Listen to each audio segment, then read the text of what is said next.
You're watching Fugitive Red-Eye, and welcome to the Season 1 commentary of Sarge and Friends. We're going to do this commentary a little bit differently than I did my commentary for Overanalyzing, which, rather than, showing the commentary then the episode, we're going to comment while we show bits of the episode. It's not going to show the entire episode, just because I don't want these commentaries to necessarily be episode length unless they naturally come about that way. But frankly, I don't know if they're going to, so we'll see how that goes. I'm going to talk about Episode 1 first, A Sergeant Bastard Christmas.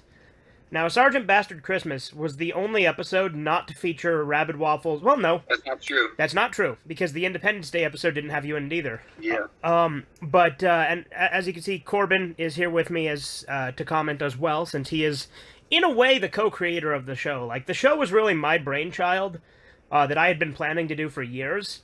But he actually has put so much input into it, it has become a drastically different thing than it would have been if it was just me on my own. But that said, Episode 1 has Pedro shown very briefly in it. He doesn't have any speaking lines. This was actually before I decided Corbin would play Pedro.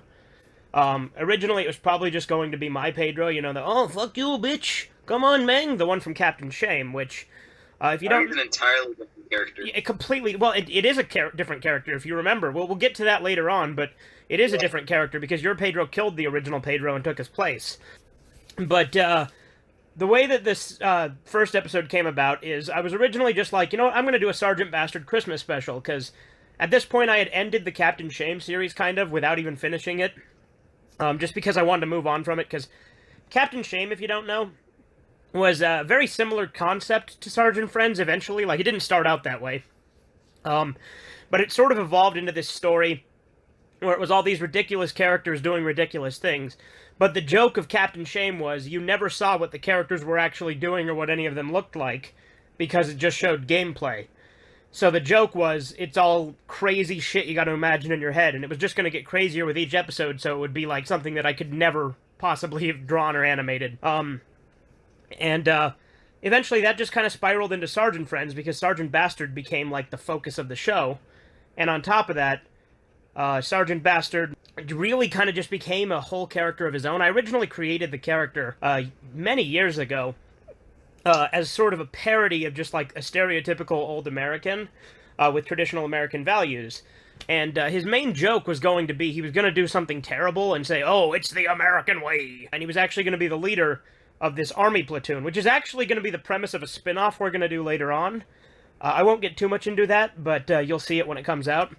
But in this episode, there was this segment called Find the Foreigner, where I actually did draw a picture for that segment, but I didn't put the picture in the episode, because I thought it would have been too offensive, because it shows a very stereotypical, like, I think it was a Mexican I drew with, like, a sombrero. It might have been an Asian, I don't remember. I'll throw the picture up on the screen while I'm talking, so you'll see what I mean. But it's incredibly ironic that I'm like, oh, it's too offensive, when realistically, the episodes have been progressively becoming more and more offensive as the show goes on, and it's at a point where that's, like, the tamest shit ever.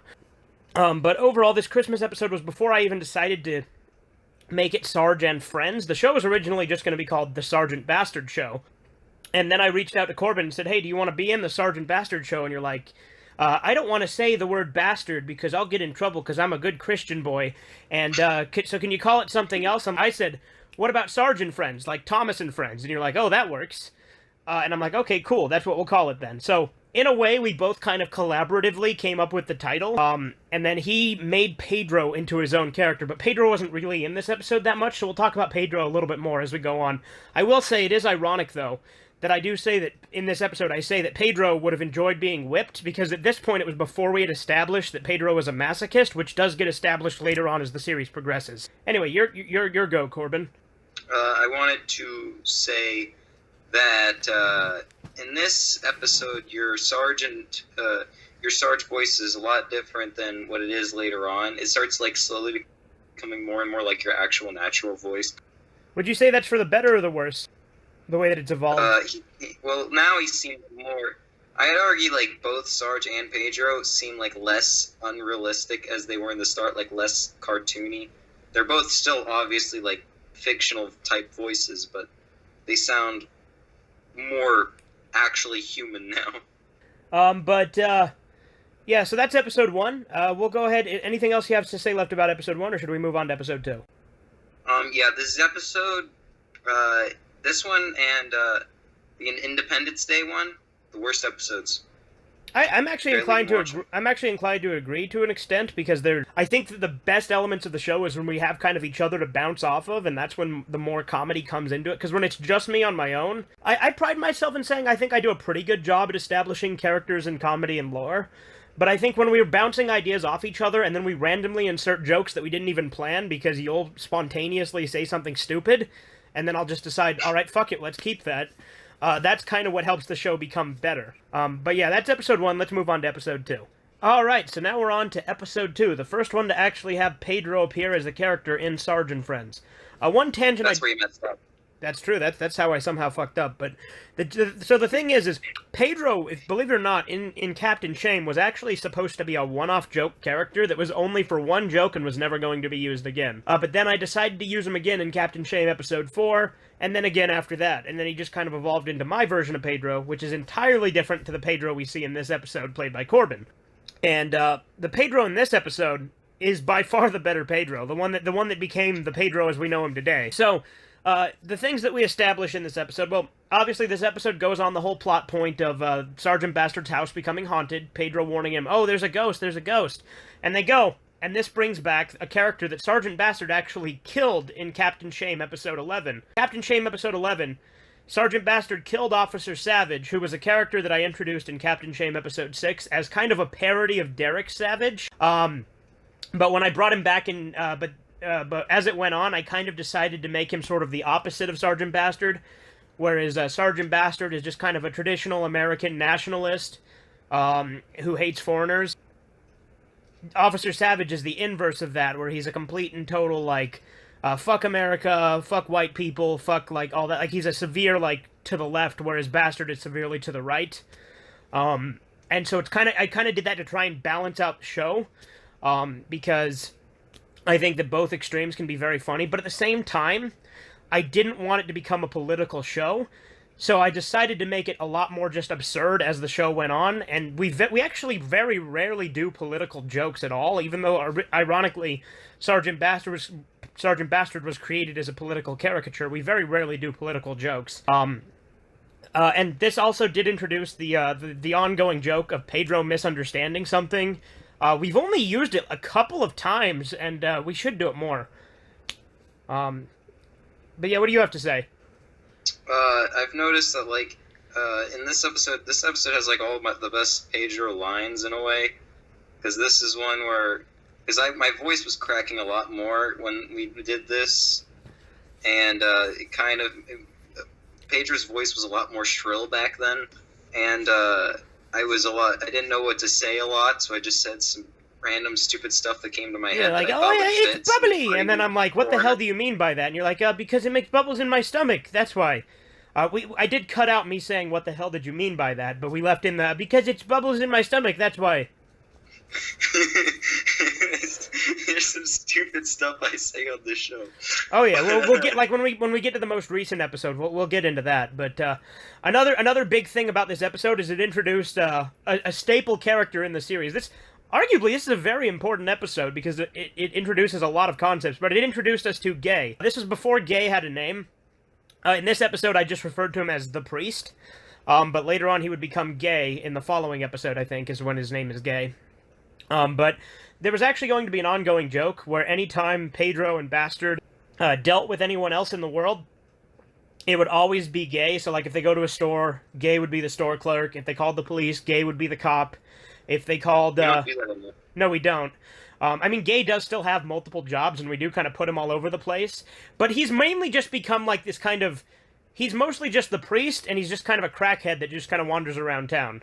Yeah, and, my complaint about him in this episode is that he doesn't have his best friend.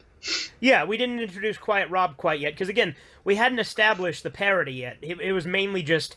He's the priest. He's just this guy that they're going to go to, and anytime they need help, he was going to be that guy in every episode. But obviously that changed, and he became much of his own character, which I think worked out for the better. I like the way Gay turned out in later episodes. I like to think that he's not even, like, a priest. He's just a crackhead who thinks he's a priest. Yeah, but you gotta remember when we get to the revelation in the season finale, he's much more than that. But we'll get to that later. Yeah, but, like, But in this episode, like, it kind of feels like that, because he's just, like, saying that you have to rub pizza on your face. Like, he's just some insane guy who doesn't know what he's doing. And I like that, in a way. Yeah. This is, like, one of the most important episodes in the series, just because of how much it establishes, and all the new ideas it presents. Yeah, it does. It hints at Pedro being a masochist, because you're like, oh no, that would be a horrible thing if you hit me with the cane, like, very sarcastically. And also, I was actually originally going to end every single episode with Bastard hitting Pedro with the cane. That's why for the first few episodes that they're together, that happens. He beats him with the cane in this one. I think he beats him in the Clerks parody. I think he beats him in the camping episode. He beats him in a few. And it was originally going to end every episode. One other thing I do want to clarify. Officer Savage is in no way, shape, or form an officer. His first name is Officer. That's what it is. And the reason for that is really stupid. Officer Savage was kind of a parody of Derek Savage, the guy who created Cool Cat. But the first name Officer actually came from, there was this, like, cop that arrested someone for, like, blowing bubbles, and there was a cartoon made of him called Officer Bubbles. And when I made the Officer Savage episode of Captain Shame that introduced him, I was watching that video, Officer Bubbles, and so I'm just like, Officer Savage, and his first name is Officer. He's not a real cop. And so that's how Officer Savage was born. But that's all I really have to say about Episode 3. Is there anything you want to add before or Episode 2? Is there anything else you want to add before I move on to Episode 3? Pedro actually was a lot more of a Mexican stereotype in the earlier episodes, but now he's, like, too diverse of a character to even, like, call a Mexican stereotype. Well, and without spoiling anything for the viewers, obviously, there's a reason for that. I mean, it's kind of hinted at throughout the series regardless, but Pedro has a big secret past, and he's not who he says he is, so... But yeah. It gets, like, extremely obvious in the camping episode. It gets even more obvious in the Halloween one, where he says Hitler was his father, which straight up spoils that, but, you know, we're gonna get to that in a minute, so... Anyway, let's go ahead and move on to Episode 3. Okay, and that brings us swiftly on to Episode 3. So, Episode 3 was a Clerks parody. It was, also an important episode because it established that the show would do movie and stuff parodies. Like, it was the first parody episode we did, and that became kind of a staple of the series too, I think. It also introduced us to Quiet Rob, who is like, you know, obviously the parody of Silent Bob, but the joke is Quiet Rob isn't very quiet. He's always very loud and obnoxious. I remember we were recording the lines and we were just ad-libbing it because we don't actually script Sergeant Friends. We just bounce back and forth and just kind of keep what's good. I mean, we do a practice run, so we have an idea of what we're doing. We do plan out the episodes. In fact, we have multiple seasons planned out already. But with Quiet Rob, Corbin here was, didn't know what to say. So the second line Quiet Rob just says is, "Ah!" which kind of became a catchphrase of Quiet Rob that we've just kind of stuck with, even though it was just kind of an accident. This also introduced us to Don Julio, who's only in this. Like, this is the only appearance on screen that he has, but he is mentioned in the season finale. But we'll get to that when we get to that episode, obviously. But yeah, that's it's a good episode. It's kind of a classic as well.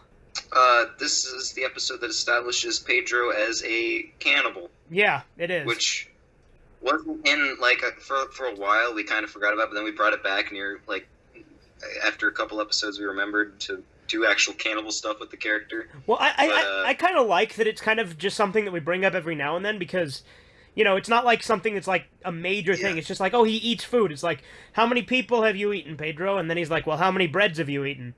That's a JoJo reference that I'm sure went over your head, but...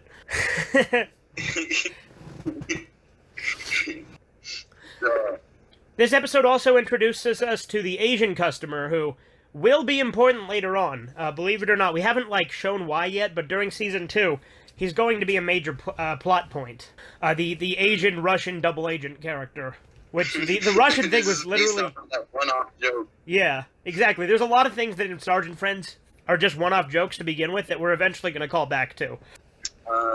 But I like the idea that, like, every episode Pedro, like, slightly gets worse, like an Always Sunny in Philadelphia character. Yeah, kinda. He really does, though, because, like, he gets more and more fucked up as the series goes on.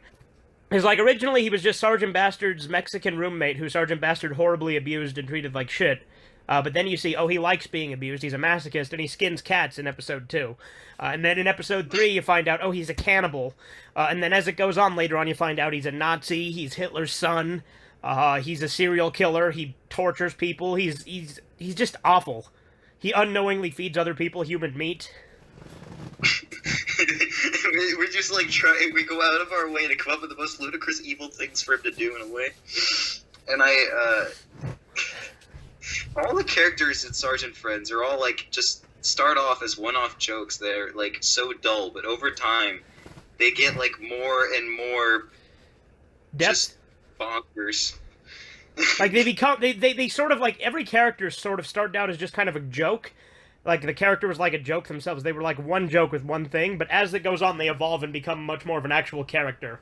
But I think like Pedro, your Pedro was sort of like very stereotypical, and then I just made him like not even. He's not even a stereotype. Like you can't even call him a stereotype at this point. No, he's just of any bizarre. And it's mostly just because I can't think of anything to say, so I just say stupid stuff in the episode, and then it starts developing his personality to make him just crazy. Yeah, and to be fair, on top of that, it's ironic that Pedro became like a Nazi and stuff as it went on, because that was originally going to be a plot point in Captain Shame. Pedro was going to be revealed to be he was going to be revealed to be a German spy. And then he was also going to be revealed to be Sergeant Bastard's son, who was raised by his half-German, half-Mexican mother. So it was going to get really complicated. And no, Sergeant Bastard was going to be revealed to be Mexican. That's what it was. His real name was going to be Juan Jimenez, and Pedro was going to be his son, Pedro Jimenez. And Pedro was actually raised by his German mother and sent over here by the German army, and he didn't even know he was Bastard's son. And there was going to be this big reveal that Bastard, like, hit his head to make him think he was American. But I completely scrapped that plot line because I think it kind of ruined the characters, so I was just like, fuck that. But that was originally going to be the end of Captain Shame. Also, in the world of Sergeant Friends, the Holocaust happens in the 60s. Yeah, 1962 to be specific. Yeah, it's funny. And that's literally it's just based on mistakes because I'm an idiot. Well, no, 1962 was literally just because of the Simpsons Road Rage. That's literally a joke I stole from the Simpsons Road Rage. And I think for like a while you forgot where you got 1962 from. No, I always remembered where it was from. My story begins in 1962. We had to say sickety because the Kaiser had stolen our word 20. It's a Grandpa Simpson quote, and I've always known that. It's just, I started kind of using it for my own thing because I thought I don't know, it just kind of stuck. Anyway, anything else about episode 3, or should we move on? Let's move on. Alright, so now we're talking about episode 5. And in episode 5, it did establish some more stuff, actually. It was the first episode to establish that guns in this universe all go pew-pew. But like in Lego Movie. Did they do that in the Lego Movie? Yeah. That's pretty good. I didn't even know that. I was just going pew pew because, you know, that's the stupid little childish way to do that. But this was the episode where Sergeant Bastard and Pedro go camping, and it was the first episode to hint at Pedro being a Nazi. And when I say hint, it's pretty obvious because his ghost story is a very thinly veiled attempt to try and tell the story of Hitler. And then he's also reading Mein Kampf. There's also, believe it or not, the joke... What does the book Mein Kampf have to do with Hitler? It's Mexicoese, don't you know? Oh yeah, of course. But but like the way that this episode plays out, there was actually the scene where Sergeant Bastard and Pedro are arguing about the truck. Actually went on for a lot longer.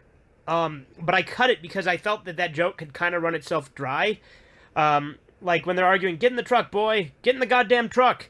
Pedro's like, "No, I won't get in your stupid American truck." "Well, get in the truck, boy!" Like, before they left, the first time. Because they do argue about it a second time when they're leaving, and then Bastard shoots Pedro on the foot.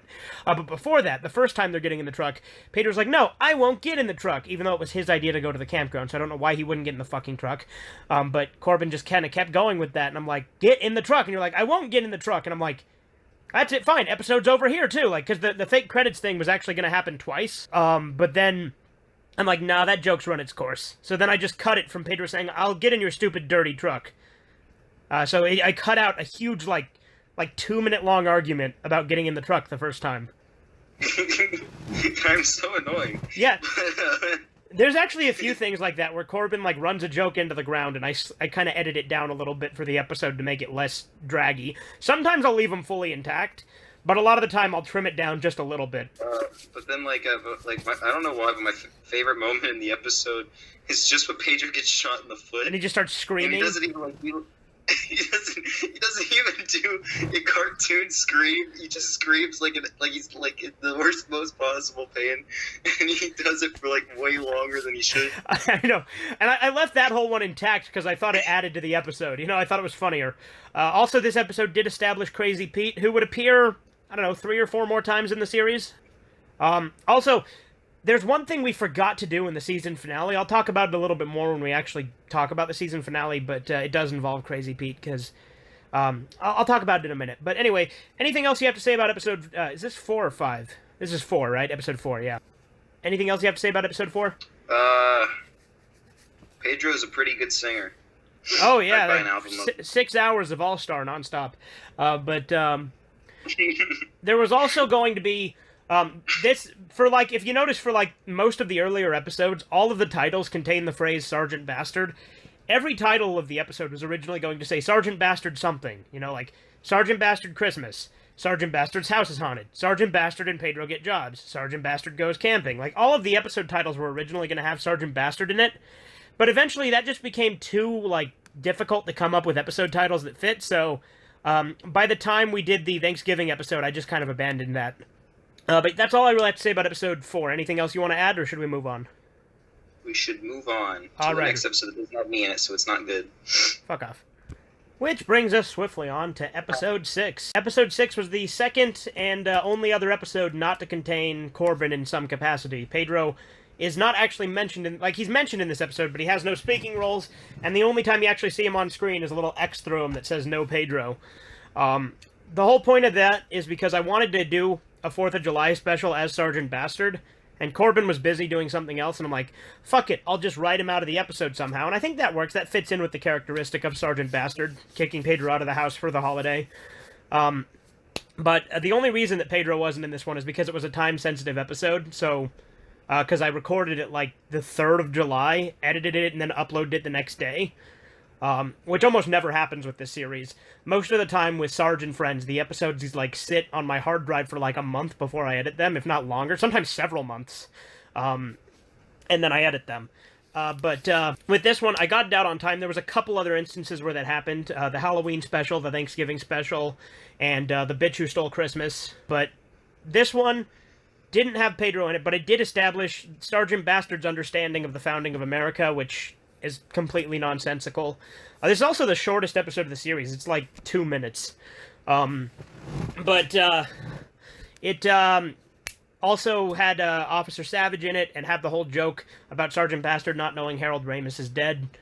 Then it had the joke about Sergeant Bastard saying, every true blue American knows the national anthem, but the joke is he doesn't know the national anthem because he constantly gets the lyrics wrong. So he's not a true blue American. Yeah, there's not a whole lot to say about this one. This is probably the weakest episode. It's probably my least favorite. Any thoughts, Corbin? My favorite scene is the one that shows Pedro for like 5 seconds. Less than that, like 2. But I think it's one of Pedro's best moments. Would you agree that this is probably the worst episode of the series? Probably, just because, like, I think this is probably the worst episode because, not because that I'm not in it. I don't like giving myself much credit for things, even though I sound like I do a lot. But I mostly. But this episode, I think, is one of the worst ones, just because there's not really a plot to it. It's just, hey, look, it's Independence Day. Yeah. And that's kind of how, like, the first episode of the series was, too, with Sergeant Bastard Christmas. But I think that one was a little bit better, just because it helped establish some of the characters. Although, it did show Niles, who was, like, written out of the show and didn't matter. Because Niles literally emerged from the scam baiting, because after Captain Shame, Sergeant Bastard became a character I used in scam baiting a lot. Then Niles Standish from Crank Yankers was another impression I tried to do during those scam baiting things. So then Niles was supposed to be Bastard and Pedro's roommate, but I was just like, no, he's not my character. It doesn't really fit the tone, so I just kind of wrote him out. Well, I didn't even write him out. I just kind of never mentioned him again after the first episode. Also, with this episode, like, something I didn't mention is the intro to the series.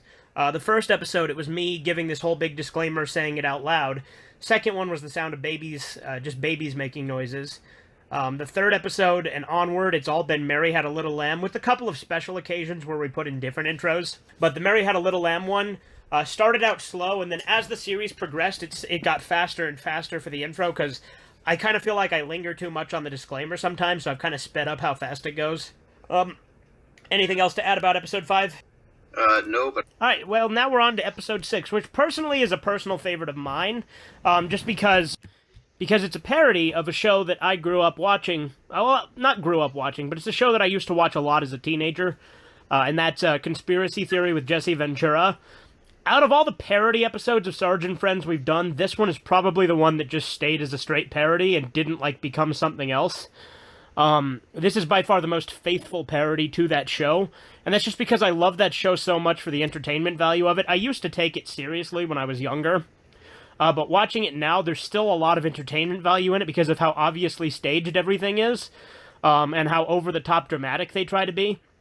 And so, I decided I wanted to do that as an episode, and also kind of dig at Flat Earthers because of kind of the rise of that. And on top of that, it also introduced us to Susie as a character, who technically was in Captain Shame as well. She was in episode 4, Pedro's Mutiny. But yeah, this episode, like I said, personal favorite of mine. I think a lot of the references went over Corbin's head, because I don't think he's ever seen that show, but that was, the whole point of this episode. My map is round. Oh yeah, but I was talking about Susie, yeah. She was in episode 4 of Sarge and Friends, Pedro's Mutiny. And she was the only female character ever in Sarge and Friends, and she was voiced by a text-to-speech thing, and that's why she's voiced by a text-to-speech thing in this episode. But later on in Sarge and Friends, I decided to give her kind of a Valley Girl voice, so it's just me doing my shitty Valley Girl voice, where it's like, oh my god, Becky, you bitch. You know, that's kind of became her voice. What are you talking about? This is hot. What are your thoughts on this episode, Corbin? Most of the Pedro lines in this episode I didn't even write. You wrote most of Pedro's lines in this one. Well, the My Map is Round thing was your idea. Yeah, that was the only one I really wrote. Yeah, the rest of them were me, because I was like, I wanted you to make fun of game theory. Thought it was gay theory. Well, yeah, it's a gay theory, but it's a parody of game theory. But, you know, if anything, it should have been gay saying that, if it's a gay theory. Why didn't we think of that? That would have made it so much funnier. Because we're not funny. Oh, well. But, yeah, I love this episode. It's one of my all-time favorites. But I think if you don't get the references, it probably doesn't have as much staying power. I thought it was a good episode, and I have no clue what Conspiracy Query is. Yeah, it's a good show. It's a good episode and a good show. But I think that I want to do more Conspiracy Query later on, where they investigate other conspiracy theories. But we'll see if we ever actually do that, because that was going to become an ongoing gag where Sergeant Bastard has this secondary job hosting this show, and that was going to become a regular part of the show. A lot of the Sergeant Friends episodes, you won't get at all if you haven't seen the source material. It's true, there are quite a few that, and there's a lot of also inside jokes that I throw into it that no one's gonna fucking understand. But yeah, that's what I think. That's my thoughts on this episode. Any more you want to add before we move on to episode 7? Nope. All right, let's move on. Okay, so that brings us on to episode 7, the Halloween special. Now the Halloween special was actually recorded after the episode that came after it. We recorded Sergeant Bastard Gets New Neighbors first, which actually introduced Thrills, which is why it doesn't make any sense that Thrills is already an established character in this episode.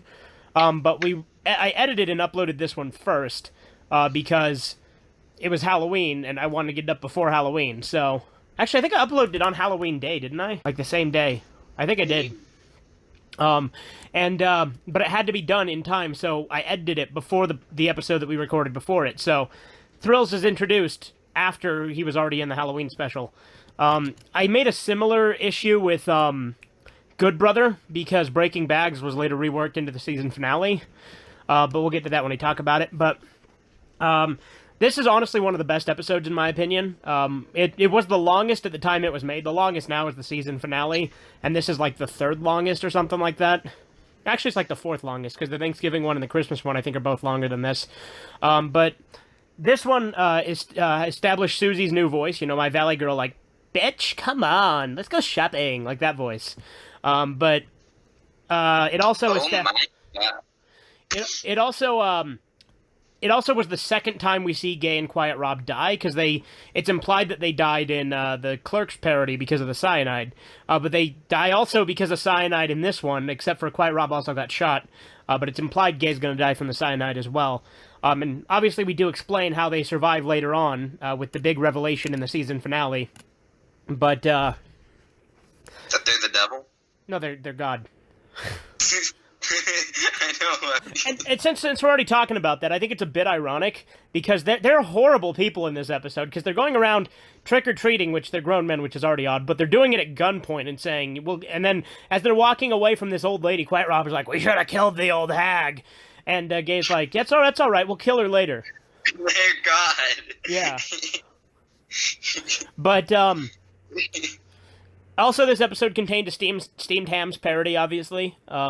Good scene. It introduced the principal character, who's only been in this and Bastard Tsukidoji. Those are the only 2 episodes he's in. But overall, I think this was a great Halloween special, and I had a lot of fun making it. By far, one of my favorite episodes.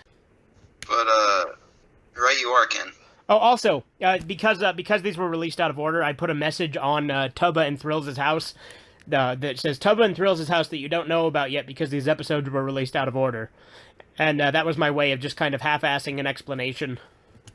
Even though Tubba's not in this episode himself. Anything else you want to add, or is that good?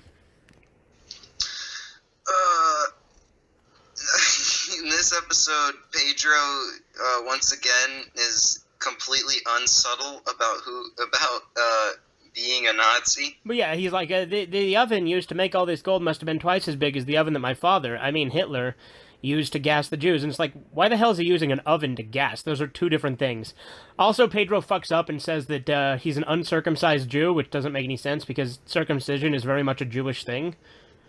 That's how it started. Because I didn't know what Jews are like. Mm-hmm. It's just another case of Corbin didn't know what the hell he was talking about. And so that kind of sometimes spirals into jokes of their own. Also, most of the comedy of the show is just me being stupid. Yeah. Well, and like, apparently he didn't know what condescending meant when we did the Clerks episode, so I said, are you being condescending to me? And he's like, obviously. He didn't even know what that meant, but it fit so well because Pedro was obviously being condescending. Also, this episode was one of the few ones that had a special intro. It had the old creepy organ music, da-da-dun, da-da-da-dun, dun. But yeah, overall... I believe that's the Jaws theme. Yeah, shut up. But, anyway, anything else, or should we move on? No, that's it. Alright, then. So yeah, that was episode 8. Episode 8 is the, New Neighbors episode, which was supposed to introduce Thrills, even though we had him in the Halloween special before. And it also introduces us to Tubba. Tubba, of course, being a character based off this little toy that I had my grandma make me when I was like 8. So I've had Tubba for years, and I did a series of videos with Tubba when I first started the channel back in 2010, and eventually I added him as a character to Sarge and Friends, and I'm going to add the rest of the Heart Gang too, because they are also all plushes that my grandma made.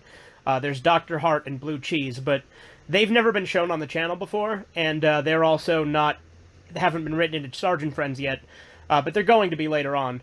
But Tubba, the whole thing with Tubba is Tubba's supposed to hate Sergeant Bastard, he hates Pedro, and Thrills loves Sergeant Bastard, and eventually they're going to become good friends, and then there's going to be a big twist later on when we actually reveal Thrills' face, but we haven't done that yet, which is why he's always hiding conveniently behind something. And that's also partially a joke, because Thrills is obviously a parody of Chills, and so he's just kind of supposed to be like a disembodied voice, like a narrator. But overall, this episode, pretty good. It's short and sweet, and it introduced the characters, so that's really the whole premise of it. I want to say something just because I got this idea. I want to do like an episode where like Thrills, where Thrills and Sarge are being attacked by something, and then Thrills says, I don't know about you, but I think this could be CGI. That's a good idea. We should do that. But yeah, I think, obviously, and then there's a little tag at the end, and if you don't catch it, I say next time on Sarge and Friends Z. So that's obviously a parody of, like, Dragon Ball Z outros. But obviously that episode that I described never actually happens. And that's kind of the point of it. But yeah, that's really all I have to say about episode 8. What about you? Anything else? Actually, you know the episode you referenced at the end of the episode actually was released, and it's actually really scary. I got it on my VHS tape that I found at flea market. Yeah, and it was written on with a Sharpie, and the store clerk begged you to take it out of there for free, and eventually when you wouldn't take it, he paid you money to take it off his hands. Yeah. Then he took it home, and everything was hyper realistic. Anyway, we still need to do that episode. That's going to be another episode we plan on doing is a lost episode. So you can stay tuned for that later on. But anything else you got to say about this episode? Or should we move on? Yeah, like I just realized when I was watching it, like Pedro's voice is really quiet, but for some reason Thrill's voice is really loud. It's because we were using a different mic for that episode. If you remember, specifically. That episode and Pedro's sister comes to visit. Pedro sounds really quiet. And those and also for some reason the other characters I play are loud. Yeah, I know. I think it's because of how high pitched the Pedro voice is, and that mic didn't pick it up as well. Anyway, should we move on? Yeah. All right, so now we're on to the Thanksgiving episode, a Sarge and Friends Thanksgiving, which is another one of the best episodes. Once again, at the time it was made, it was the longest episode, and it was where we introduced Good Brother, even though Good Brother was originally going to be introduced in Breaking Bags, which we actually recorded the original draft of Breaking Bags before the Thanksgiving episode, but the audio was pretty much unusable, because Rabbit Waffles, or Corbin here, was unhearable. Like, you couldn't hear half of what he was saying. And it just made the episode unusable. So we had to completely redo it, and we added on to it and made it longer and just turned it into the season finale. But the Thanksgiving one was the first episode to establish that in the Sarge and Friends universe, holidays have their own weird traditions that they don't actually have. And so that's something that we set up in this episode. And I think that's a big thing that we've used throughout the series after that. They just have like a completely different history. Holocaust being in 1962. Everything was in 1962. Everything Christopher Columbus did in 1962. Like, I mean, Pedro even asks him about it in this episode, and Sergeant Bastard's just like, well, that's the most important year in history, boy. Like, there should be like an episode where, like, 1962 never happens. The year never exists. And, like, it changes the world. It changes the timeline. And they have to go back and make it so 1962 happens again. Yeah, also, I just realized you can't go 2 seconds without coming up with new ideas for the show. Dude, it could be a Back to the Future parody. Oh, okay. But in this episode, Lucky Bucky, well, he's introduced first off. Yeah, this is his first episode, and I like how like I just had a conversation with myself, and I have no clue how to bounce off of myself. And I thought it was like a sort of, it went on for too long, so because I kept talking to see if something funny would actually come out of my mouth. Well, and I actually had to edit out a lot of dead air too. There was a lot of stumbling and oh, I can't think of what to say, and oh, gosh darn it, what should I say? That's because I don't know how to. I can't bounce off myself. I don't work well on my own. Well, that's why the show works much better when the two of us have each other to kind of bounce off of, because that's just the way it works.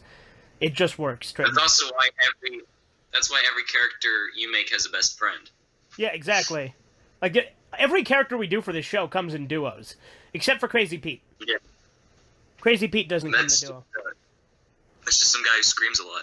Woo! But yet again, so is Quiet Rob. And then, like, this introduced, this is a Thanksgiving tradition that I think has really caught on since this episode, the eating of chunks of bus. Mm-hmm. By far, it's a great thing. It's the greatest Thanksgiving tradition. I'm so glad to be the founder of it. This is also one of the other episodes I did fake credits. These credits themselves were ridiculous and referenced several different things. They referenced the Star Wars Holiday Special. The special thanks to Liam at the end is actually a reference to YouTube's default shout-out thing when you put a channel at the end of your end screen. The default text it says example, special thanks to Liam. And so that's why I put special thanks to Liam at the end. But like I said, this is the longest episode at the time it was made, but then it was outdone by The Bitch Who Stole Christmas, and then outdone again by Breaking Bags. I think it was also outdone by Bastard Tsukidoji. So the episodes just have been getting progressively longer as we go on. Like the final episode of the whole show will be 24 hours. I don't know about that, but yeah, the Thanksgiving special, great episode, one of the best. Anything else you want to say? I like that Thrills. For some reason, I just felt I had to make Thrills interject and be like so passionate about the Rock's Lobster. Well, and he works there, and we have a callback to him working there in the season finale as well, if you remember. Yeah, but that'll happen a little later. Yeah, and like with the season finale, actually, I tried to do a lot of callbacks to the rest of the season, but we'll talk about that in a minute. But anything else? We gotta find something to eat, even if... Wait, no. We gotta find something to eat, even if we gotta go do it in the street. Yeah, that's the thing. Those are the lyrics to a Brother Lynch Hung song. A song I don't know. Yeah, it's a song called Meat. All of God's creatures, fresh from the grill. Yeah, that's Mr. Meaty. But yeah, is that all you have to say? Yeah, let's go to the next one. Alright, let's move on to The Bitch Who Stole Christmas. No, it's Pedro's Sister Comes to Visit. That's the next one. Alright, so yeah, that was episode 10, Pedro's Sister Comes to Visit. Rewatching it, Rabbit Waffles or Corbin, again, I realize you want to be called Corbin more now, but Corbin here noticed that the episode probably has one of the most, like, consistent, like, just joke after joke after joke out of the entire series we've done, which makes it one of the funniest episodes. Just because it's like, you just get hit with joke after just joke piled on top of each other, and it's also one of the more offensive episodes, for sure. It was one of the ones that makes it very blatantly obvious that Pedro's a Nazi, and that this is just some Jew that he had in a concentration camp. I don't know why. Why did she come over? I don't know. I don't know what would motivate her to come over. Maybe he threatened her or blackmailed her or something. But yeah, then why would he want her to come over? I don't know. That's a good question. It's one of life's great mysteries. But I like this one, we actually missed a couple of jokes in there because we were laughing. Yeah, there's so many. Like, I think my favorite one is just, Pedro, that's the third goddamn time you've kicked me. Cut it out. I like when I bring up the refrigerator, is she gonna burst into tears? Yeah, overall, this episode is one of the funniest and most consistently great, and it's only 5 minutes too. I think we packed a lot of good jokes into that short runtime. And this episode was actually recorded before the Thanksgiving one, which is why the Thanksgiving one hints at Jewish food, because the episode that follows this is about Pedro's sister, and she's the Jewish food. Spoiler, but yeah, overall, I think this was a great episode. There's not a whole lot to say about it. It's a very jokey episode. It's not a very plot-heavy one. It's just very jokey. We need to do more episodes like this, though. I like my favorite. Like, I know that we're putting so much effort into like the lore of the show, but my favorite ones are usually the ones that are just completely just jokes. Yeah. Not the ones that are lore focused, but I still really like the lore focused ones because obviously they're expanding the world. Well, and they still have jokes in them. There's not a single episode that is without jokes. Yeah, but I'm just saying, like, the ones that are like all just joke after joke are pretty good. Oh yeah, for sure. But yeah, anything else you want to add? Nah, let's go on to the next one. Alrighty. Alright, that brings us on to The Bitch Who Stole Christmas. By far our quietest episode. There were definitely some audio problems with it. But it was also the only episode that we did not do a practice run. We actually made it up as we recorded it, if you remember that. It was the only episode that you're like, we shouldn't do a practice run, we should just talk and see what happens, and that's what we did. That's probably why it spiraled out of control near the end, where like it started going like far from like where it didn't stop where it should have stopped. Yeah. It just kept going. That's why it went like that, I think. Like, the original plan was actually going to be a parody of The Grinch, and Pedro's sister was going to be the Grinch, like, when I was planning it out before. But since we just kind of rolled with whatever we came up with on the spot, instead of going through a practice run, it spiraled out of that. Because she was going to be like the Grinch who stole Christmas, and then there was going to be this big battle at the end, and he was going to fight her. And that was going to happen. And then Pedro was going to cut her up and feed her to everyone, which still happened, but that wasn't, like, the focus of the episode. It just kept going after that. But, you know the lesson of the episode, right? Yeah, shit happens. But Pedro's first real swear. Yeah, and like I said, unless you count slut, but again, I don't really count slut as a swear. But anyway, that was an interesting episode. It was by far most experimental, because we just ad-libbed the end. It introduced Daydream Night, and it introduced Super Ham in the Paint. Mm-hmm. Yeah. Introduced all kinds of colorful characters that got into wacky situations. Yeah, I mean, Daydream Night became a staple of the series after this episode, too. Like, it's been in, like, almost every episode since then, I think. And then in the last episode, I think Super Ham in the Paint made an epic comeback that everyone applauded. Yeah, everyone clapped. r/that happened. But yeah, that was our Christmas special. Any other thoughts? Only the two that they're sitting next to me right now. All right, then, let's move on. All right, so now we're on to a very important quest, episode 12. Now, this one we set out with a very simple premise, which was a good old-fashioned bait and switch. We set up the episode where you're going to think there's this big, important quest that's going to affect the plot of the rest of the series is going to happen, but then it devolves into us arguing about Corbin fucking up while we're recording. And then it devolves even more to that into us talking about the channel lore, the master, the one who secretly runs things behind the scenes, which is a channel lore that... Yeah, but the master totally doesn't exist, and I'm totally not just saying that because he's got a gun to my head right now. But, no, the channel lore is something that I haven't been as active with as I want to, because the channel has this whole built-up secret lore, which you have to really dig to find on my channel. But this episode is the first Sarge and Friends episode to kind of hint at that. And it also mentions the studio burning down, which is a callback to Captain Shame episode 7. I think it was episode 7. Anyway, it also mentions Ned, which is a callback to the early days of the channel, and is also a reference to, I mean, I guess I should spoil this anyway, because there's... I'll hint at it later, and who knows how many people actually watch this. There's this big reveal that the Canon Fiend, the character who's in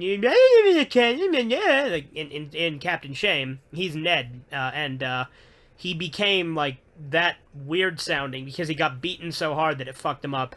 But we haven't revealed that yet, and we haven't really showed that in a while, and part of the reason for that is because Snowman's actually the one who does the voice of the Canon Fiend.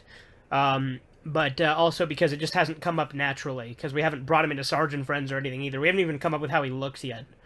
But yeah, this is a very simple premise to an episode, which we had planned in advance, and obviously there's the joke that I'm bitching at him for the pumpkins thing, which was actually only like a 2-second clip in his actual video that he deleted, but I say it was like 10 minutes when it was only like 2 seconds. And on top of that, he actually deleted that video, but then he made a joke version of that video where he actually did use like 10 minutes of pumpkins. But then the joke is that in this video, I use a bunch of unrelated pumpkins as well. And then he criticizes me for using gameplay, so the last, like, few minutes of the video are just unrelated gameplay. No, but, like, for some reason, this episode's, like, a fan favorite, but I think people just like to see us argue. Yeah. Which, to be honest, I think is funny, too. But it's not, like, funny in the way that we come up with jokes, because like there aren't really any jokes in it. It's just us being assholes. Yeah. And it's a nice episode, but I think like in a way it's overrated. I think because now that I'm watching this, the one where Pedro's sister comes over might be my favorite. Yeah, that's a good one. I think my favorite joke in this episode is the fact that you never get to see how that quest turns out, and we even reference it in the next episode when I'm like, hey, Pedro, you remember when I went on that quest to find my long-lost grandfather? And he's like, oh, yeah, I like the part when... Pedro, shut up. We agreed we'd never talk about that again. Yeah. And then, also, like... I don't know, like, our acting performances are probably the best in this just because they're not cartoony. We're actually, like, really serious. Well, and the thing is, we use a combination of, like... jokey insults and genuine criticisms of each other. That's the thing. Yeah, so, like, people, like, I guess, like, some people, not a lot, but, like I had a friend who thought that, like, we kind of were actually mad at each other in the video. Well, like, that was kind of the joke, is that, oh no, is Sarge and Friends gonna continue? They're fighting. Who knows? But, like, I mean, once I get into that shit about, like, the master and, like, the channel lore, and then you're like, he sees you when you're sleeping and he knows when you're awake, I don't know how anyone could take that seriously. I don't know how either, because apparently, like, a couple people did. Yeah. But it's a good episode. I'd watch again. Yeah, and like you said, it is kind of a fan favorite, because, I mean, obviously we have a very small viewer base, but this is probably the most liked episode out of people, like, at least, like not liked as in number of likes, but it is probably up there too. That's only got 3. Yeah, It's actually only got 3 likes, but it's like one of the most well received ones. But no, I'm looking at the wrong one. I'm looking at the next episode. So yeah, maybe. But like the people I've shown, it's like the people who I recommend Sarge and Friends to always say that this is their favorite episode. Probably because they know me personally and they probably just agree with you. It was a fun episode to make. Who knows if we'll do something like that again? You never know with Sarge and Friends, you know. Anything else you want to add, or should we move on? Well, actually, I do have one more thing to say. I liked that the actual episode plot, the whole quest thing, is only like 2 minutes of the video, and then the rest of the 6, like the last 6 minutes are all just us arguing. So like, only like the first 2 minutes, like it's an 8-minute video, and only 2 minutes of it are actual episode plot. I like how it starts off with you being like a tiny bit of a dick, but then like over time you start calling yourself a god. Yeah. You're like, I work for the bastard. You get like real full of yourself, and it's great. I like that episode. Yeah, it's a good episode. And I definitely see why people enjoy it, because it is like just kind of, it's just us bitching at each other, and then it just evolves into just bizarre channel lore stuff. So, like, I remember like before there were people like, I don't know, who's the guy that thinks it's funny when you get mad at me in the freaking live streams? There's a couple. There was Somloy. I think Somloy's the one you're thinking of. But it's pretty great. Anyway, yeah. Is that all you have to say? Yeah, let's go to the next episode. Jack. Okay, now we're on to Engine Jack, or Jack of the Future, as the episode title says, because I didn't know if YouTube would allow me to put the word engine in the title. So I didn't want to risk it, because technically engine is a slur, I'm pretty sure. But anyway, Jack of the Future, or Engine Jack, Engine Jack himself is a parody of all of the Jacks put together. He's Samurai Jack, in that his backstory is very similar to Samurai Jack's. In fact, his monologue at the beginning of the episode is almost identical to Aku's monologue from Samurai Jack. His design is a combination of Violence Jack and an Indian chief. He also has a sturdy-looking metal bar, like Jack Walters from Call of Cthulhu Dark Corners of the Earth. So he's every Jack put together. This was the second episode that we did kind of a little, like, lead into the next episode, because, like, I mean, I guess we've done it a couple other times, too, actually, with, like, you know, that is an excellent foreshadowing, I don't know what it is, stuff like that. But this was, like, the first direct one where we actually showed, like, a little bit of the next episode in a way, where we showed Homo no Fuck You break in and kind of hinted the plot to the next one. This was also the first ever episode that Corbin drew the art for, because he really wanted to do it, so I let him. So he did the art for this episode. And, I mean, granted, I still used my art of Bastard's house, because he didn't have a picture of that. But other than that, the episode was pretty much completely drawn by him. This episode is jack shit.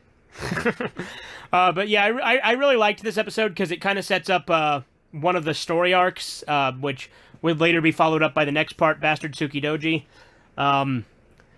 Also, the first time I directly referenced JoJo in the show, because, it has the to be continued thing at the end, with, Roundabout. I think for, like, the first episode I drew, I did a good job, but, like, there's a couple pictures in there that I'm kind of, like, bummed out about. I don't think I did a great job. I think I could have done better. I think your drawing has improved as you've drawn the episode, you know what I mean? Yeah. And also, I think, like, the best character that I've made, I think, is probably, Bibby Laqueef. Like, oh yeah, because Bibby Laqueef was made up entirely by you. Like with Jack, I came up with the character, but I let you have free reign to the design. I just said, just draw an Indian chief version of Violence Jack and just let you do what you wanted with that. But with Bibby Laqueef, I'm like, make up a sidekick for Jack. I don't care what he is, just make up something. And you completely made him up, personality, design, and everything. Yeah, and like, I don't know, I'm kind of proud of making him, because, like, I kind of was expecting that, like, the first thing I made entirely by myself would suck. But I think I did a good job. Oh yeah, by far. He's a great character, and he's one that I had no involvement in the creation of, and he's one of the only characters in the show that's the case. I can't remember if you or I decided to put Dr. Pooh in it, but...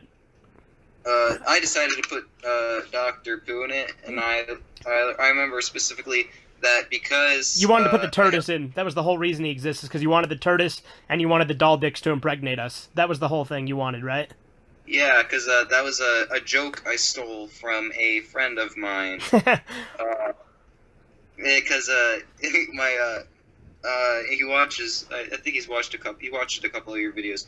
I don't know. He hasn't talked to me lately. Seems like he's been kind of a loser lately, I think. Oh. But well, hopefully he watches this.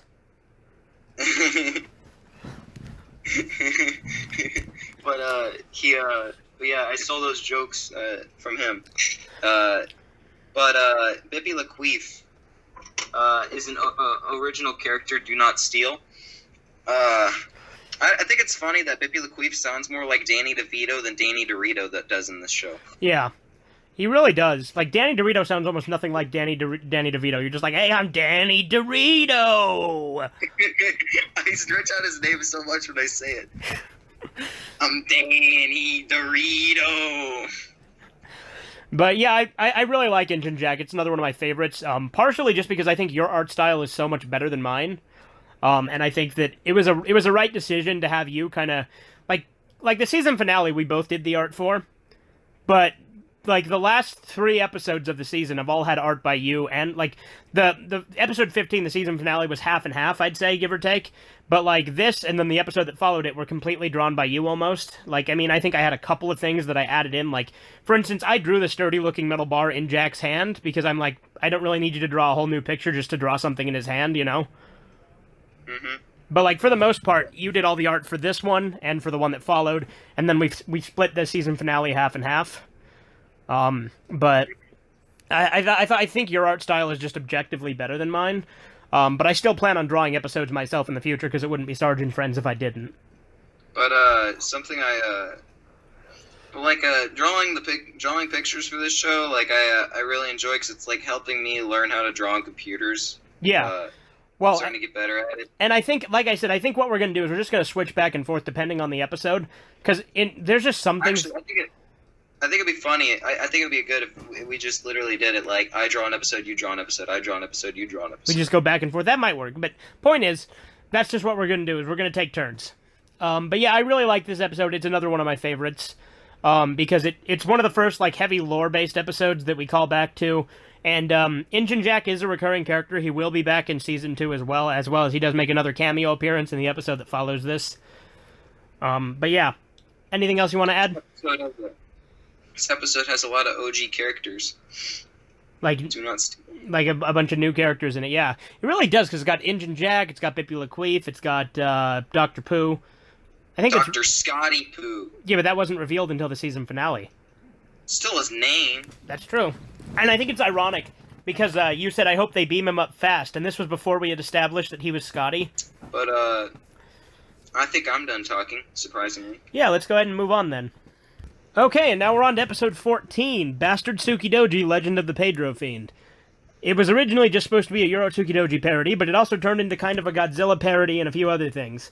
As most of our parodies do, they just kind of evolve into... they just kind of spiral out of control. They're just like, whoa, whoa, out of control! But overall, this is another one of my absolute favorites. The main reason I wanted to make this episode is because I'm a big fan of Toshio Maeda and Euro Tsukidoji, and so I wanted to make an episode as a parody of that. But then, one of the first things, because we came up with this episode, like, way before we actually ever made it, and when we first came up with it, one of the first jokes I came up with was the Troll 2 guy being like, they're raping her, and then they're going to rape me. Oh my god!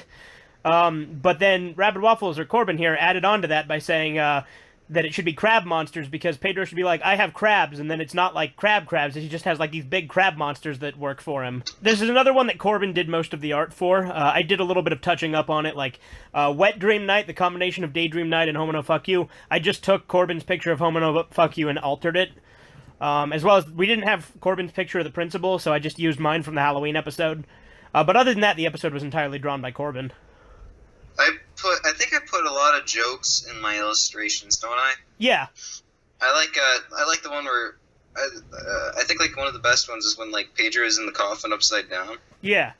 It's just a minor thing. Well, I'm like, so you've never drawn Good Brother. Like, you literally drew that Hulk Hogan picture as a thumbnail for a video I haven't done yet, and I just decided anytime I've used Good Brother, since you don't have any other drawings of him, I've just used that. What was the whole picture of that? It had Hulk Hogan pointing a gun at Chewbacca's son from the holiday special and saying, "Where the fuck is Bill?" It's Gilbo Christmas. Yeah. And then, also, did you notice that the character I drew for what's the guy's name that says, "Oh my God"? I don't know. I just call him the Troll 2 guy. Like, he's a combination of what he looked like in that movie and SpongeBob. Yeah, and then he has a little name tag that says OMG that you put on him. Yeah. I think this episode, I don't know, I don't really have a lot to say about this episode. All I really got to talk about is the things I drew for it. Speaking of, the monster design, I left completely up to you. Like, when drawing the Pedro Fiend, all I said was, draw a big monster. You can make it however you want, just tentacles are required. That's the only requirement I gave you. And so then you drew the Pedro Fiend, which is like a combination of like Godzilla, Rampage, and like several other things. Yeah, and then like his stomach is a mouth with eyes, which was inspired by like this one lady from Devilman. Yeah. And also there was what was it? And Homino, fuck you. I literally just gave you a picture of a Mono Jaku and said, draw a gayer version of this. I think I did a pretty good job. I even gave him like the, what is it, like is it a yellow triangle or a purple triangle? Like on a shirt? Yeah, it's supposed to be for like gays. I don't know. I honestly don't know. I think you made it purple in the picture, but I don't know a whole lot about that. But yeah, there's supposed to be like this colored triangle. I had to look it up, but there's like this colored triangle that means like gay. Oh. It was like Nazis or whatever, because they made them wear the triangle or whatever. Oh, see, I didn't even know that. Yeah. But I love this episode. It's one of my favorites as well because I think it was really well done with your artwork and the pacing, and it was the longest at its time too, before being overtaken by the finale. I like how there's the one part where I started making it sound like a rape, where I was just clapping my hands like this. And I just like, oh, that's basketball. Yeah, you were like, oh no, he's beating him at his own game, basketball. And also, like, Michael Jordan, I just used that voice clip from Takeshi's movie Brother, where he's just like, I'm Michael Jordan. And this is a pretty good episode. Yeah, I like this one. But yeah, that you want to move on? Yeah. Okay then. All right. That was so now, a good ending. Yeah. Now we're on to the season finale, Breaking Bags, which was actually an episode we made, like originally made before the Halloween special, but the audio was unusable, so we had to redo it all.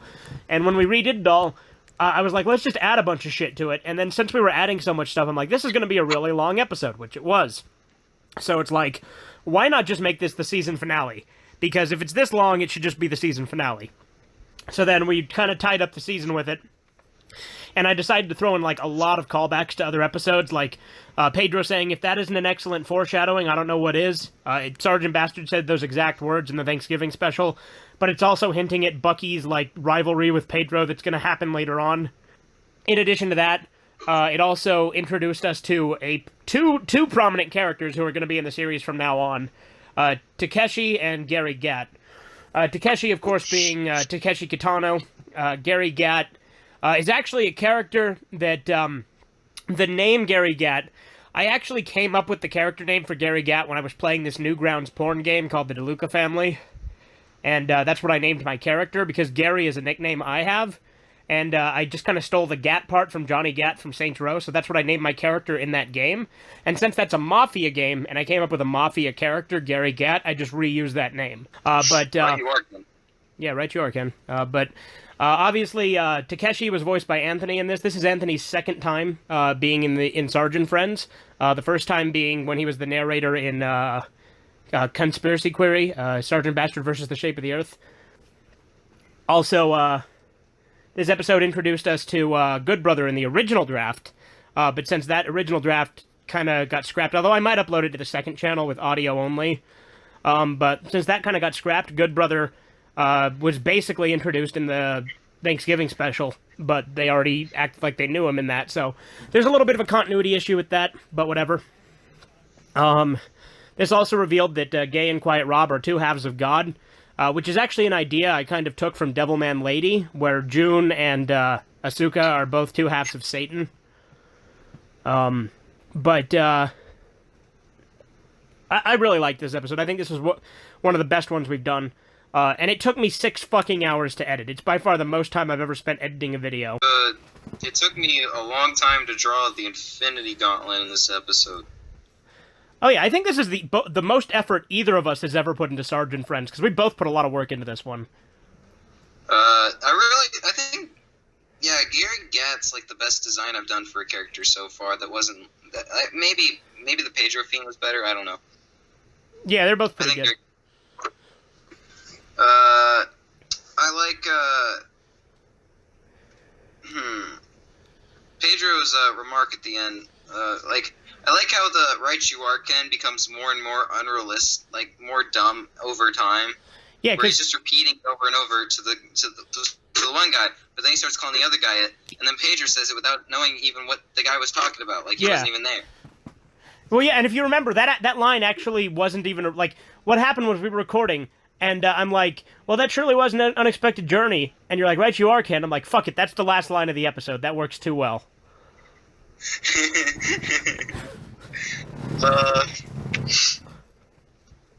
Man, all these times I actually do say something funny. It's almost like the times that I'm really unfunny and stupid. It's just me trying to fuck with you, make you mad. But, no, I honestly think, objectively, Breaking Bags is the best, most well-made episode we've done. I don't know if it's my favorite. It's definitely up there, though, but it's definitely the most well-made one we've done. It also had a lot of music in it. I mean, it had a Fantasy Night, obviously, used for Daydream Night. It had the Breaking Bad intro at the beginning for the intro. It had, what did it have? It had they're taking the hobbits to Isengard, which is a dead meme that's been dead for like 10 years, but I'm bringing it back.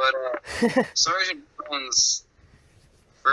For some odd reason, like, I don't think either of us is really, like, obsessed with music to any degree, or I like music a lot, but for some reason we make a lot of music references in the show. Yeah, and we make a lot of music jokes in general, like, we'll use music as a joke, like, obviously the Beverly Hills Cop theme, the dun, dun, dun, dun, dun, dun, that's just Gary Gat's ringtone, because everyone used to have that fucking ringtone with Crazy Frog and stuff. Mm-hmm. But yeah, that's crazy. That's Sarge and Friends Season 1, everybody. There's actually... Buy it on DVD, June 14th. That's not gonna happen. Wait, that's when the Gummy Bear album sold, wasn't it? Look for the Gummy Bear album on June 14th. Or maybe it was October. I'm just gonna pretend it was, even if it wasn't, because that's funnier that way. I don't know. I probably heard it somewhere and said it. But, yeah, Season 2 is on the way. There actually is one lost episode of Season 1, which if I'm able to recover, I might eventually rework into Season 2. Or we might just redo it and make it funnier. The anime one, remember? Yeah. Yeah, Sergeant Bastard Shit Puddin'. I don't have any more to say about this latest episode. Well, you got any more words on the series in general, though? I like how stylized it is. It's like the only thing. It's the only thing. I don't know. Like you and me made it, so I like it in the same way I like stuff. Like I like Sonichu, and it's also something I like about Fallout is like it feels like it's a passion project when you watch it. Like it feels like I don't know. I can't explain. I like how you compared our work to Sonichu, though. That's pretty funny. It is like Sonichu, though. I mean, I'll give Chris Chan this. Sonichu is definitely a passion project. It's not something that's just made for money. It's made with passion and care. Yeah. But something else, when I connected to Fallout, the reason I connected to Fallout is because Fallout, when you play it, it feels like just a bunch of guys who are having a good time and like just basing a game around all the stuff they liked and just putting everything they liked into a game.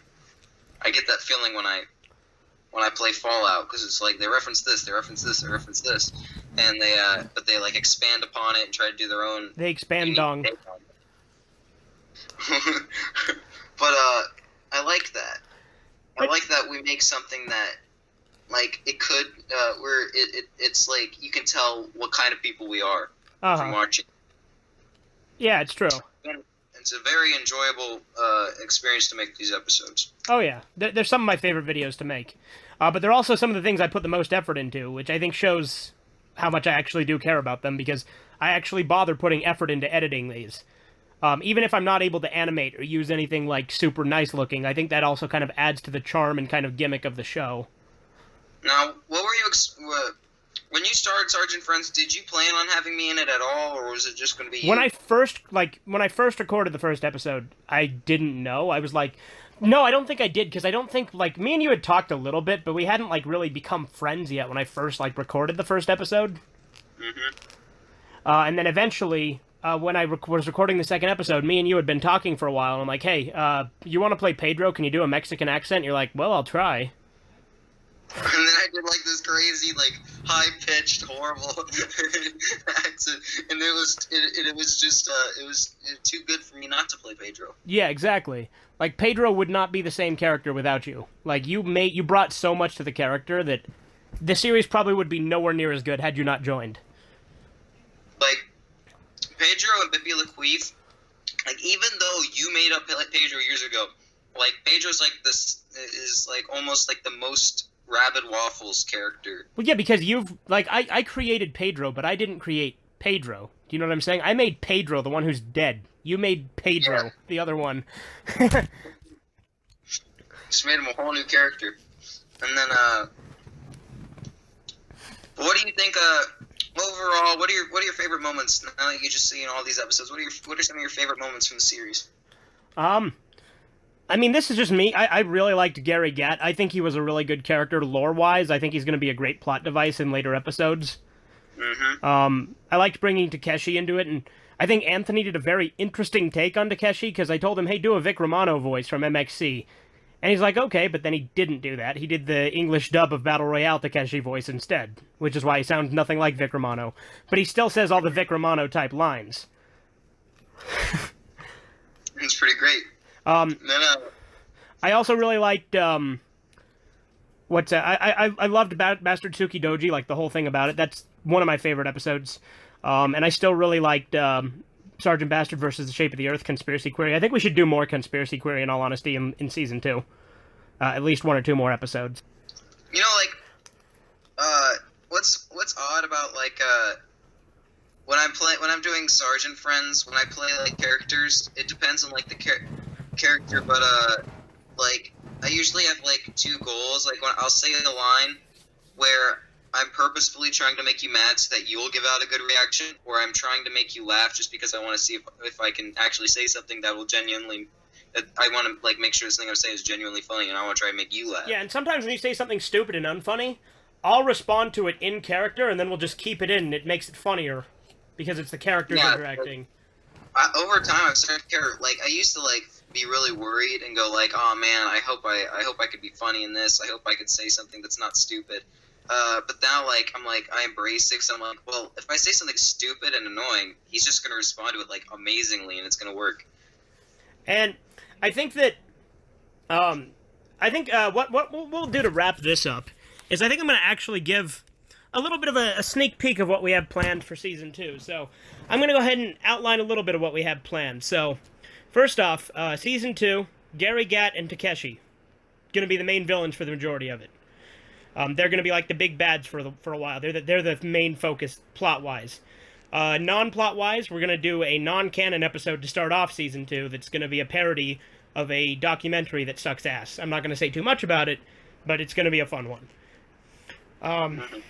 We also have 2 Sergeant Friends spin-offs planned called Little Bastards and I Was a Teenage Bastard that will be separate from Sergeant Friends but will be canon. Other than that, we have other characters that are going to be introduced, the rest of the Heart Gang. We're going to have... we might have a Thrills face reveal. We're going to do that eventually. Over time, we're also going to build up Pedro's backstory, but that's mostly going to be done during the spin-offs, I think. I mean, we've already been kind of building it up, but we're going to build it up even more. But other than that, we obviously have to have Injun Jack come back. Lots of stuff going on. And I will say, a lot of throwaway jokes will eventually become major plot important things, as in true Sergeant Friends fashion. Because, like, every time we work on an episode, we come up with, like, 50 things that we're going to do in a later season. Yeah.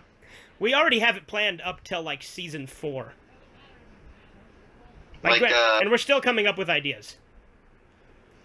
But this is, but like I've never actually like cared about anything I worked on as much as Sarge and Friends. This is probably like the biggest thing I've ever worked on, which is probably sad about me. But it's fun to do. Oh yeah, it's one of my favorite series to make, and I wouldn't have it any other way. I love Sarge and Friends. It spiraled into its own thing. Because Sergeant Bastard is a character I made up for a cartoon I never made, where he was going to be this army leader, which is actually going to be the premise if I was a teenage bastard. But then after that, I used the character first in like 2012, I want to say, on my friend's channel called Gaming Retextured, where we were doing like trolling videos on Xbox Live, and I used Sergeant Bastard as a character in that. Granted, his voice was even more different in that than it was in Episode 1. It was more gravelly, even. And there's even a point where I shouted and sounded like Beavis rather than Sergeant Bastard, but... other than that, then of course Captain Shame happened, and Sergeant Bastard became kind of the focus of that gradually. He wasn't originally supposed to be, but then Captain Shame just kind of ended abruptly because I just didn't really want to continue it, and so then Sarge and Friends became its own thing, and Sergeant Bastard just got established as such a well-made character. Then I brought in Tubba, which is a character I've had since I was like 8 years old. And I've played, like, games with in my, like, outside and shit as a kid, so actually making him an actual character in something was pretty cool. And then, of course, there's just all the other... Sergeant Friends has a very interesting casting characters. There's not a single character I don't like. Yeah, like, something I like to... It's amazing how, like, every character can start off as just a dumb joke character that means absolutely nothing, and then over time just becomes more and more developed, that the original stereotype they were based on means nothing. Yeah. Like, Sergeant Bastard, him being, like, this old American, like, kind of racist old man, almost irrelevant now. Now he's just, like, this cruel, like, kind of dumb, like, he still has the, oh, I hate foreigners thing, but, like, it's just his relationship with Pedro is much more prominent than anything else, and, like, the thing is like, old school Sergeant Bastard, when I first created the character, probably would have just killed Pedro. He would have had nothing to do with him. But he actually cares about Pedro. He doesn't like to admit that, but he does. Like, the two of them have a bond that neither of them will ever fully admit. Well, so is it gonna end like Devil Man? What, like Pedro gonna be the Rio of the series? Yeah. I mean... It kind of seems like it when you describe it like that, though. Well, I mean, there's something I was gonna... There's some stuff in Season 3 that's gonna be similar to that, but I'm not gonna talk about that on recording to avoid spoilers. But, which we talked about before, but your memory is as bad as Frankie Muniz, who, interesting segue, is gonna be a major character in Season 2 as well. And Chutters is going to play Frankie Muniz. I talked to him about it. He will. And the whole reason that Frankie Muniz is going to be a character is because, like, one day, like, it was late and we were just joking about freaking Frankie Muniz. Yeah, we were joking about his bad memory, and that's, like, going to be his, like, one characteristic, which I'm sure he'll spiral into a whole other character like every other Sergeant Friends character does. Yeah, I love that, though. I love how, like, you just can't... Like, I can't even predict, and you can't even predict where the show's going to go. Yeah. Like, even though we have, like, 1 billion episodes planned out already... It's just whoa, out of control. Yeah, it's whoa, out of control.